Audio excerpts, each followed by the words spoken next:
Secretary Abrams, thank you very much. And without objection, your full, very extensive testimony, which goes country by country by country, will be made a part of the record. And I do hope members, I know members who are here will read it because they're also very interested, but other members will read it.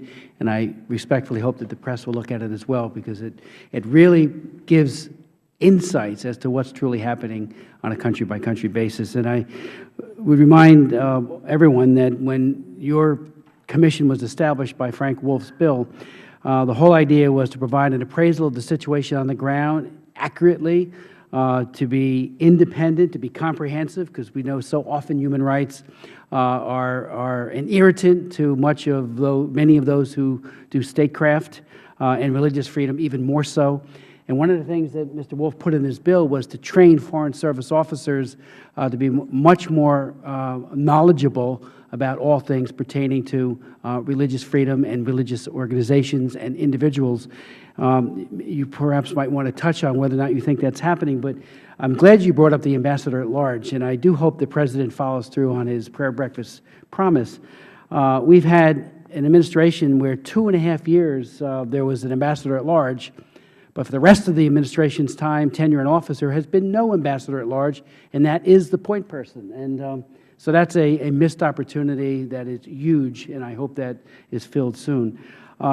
Just one general question, if I could. Do you find when the Commission makes its recommendations, like which countries ought to be designated countries of particular concern, CPC, as you have done repeatedly with Vietnam, for example, do you find that the administration is receptive, or do they push back?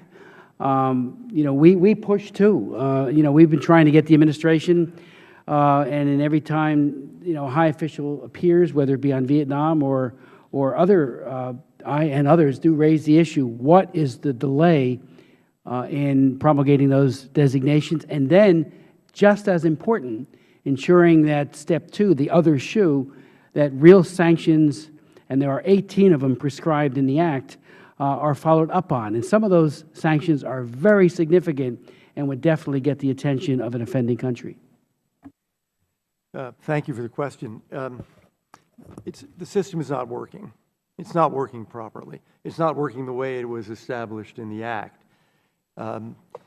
It hasn't under several administrations, I have to say. It's not just the Obama administration.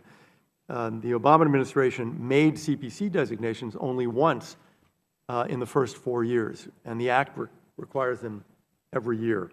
And actually, Mr. Pitts, Mr. Wolf, and you, Mr. Chairman, wrote a letter about this, of course, last May, which I'd like to submit for the record, because I think it's that objection's ordered. A useful reminder of this. The problem is, in part, that it sends a message to other governments that we don't care. And there are a lot of things that can be done. On the sanctions angle, all too often there are no sanctions, or there's a double hatting. That is, you have a country that's under some other sanction, and so you say, oh, that's for religious freedom too. But the Act provides for a lot of flexibility. It provides an opportunity to go to a country, to a foreign government, and say, we care about this, something needs to be done. Just as an example, you can take action, the U.S. government can take action against individual members of a foreign government who are involved in religious persecution, officials of that government, officials of provinces, officials of units of that government, to name names and say that those people, for example, will never be admitted to the United States. There's lots of flexibility, and I'm afraid we're not using it. And so the message that comes across is one of inattention, and the CPC system, I would say, is broken. Chairman Rohrabacher. Thank you very much.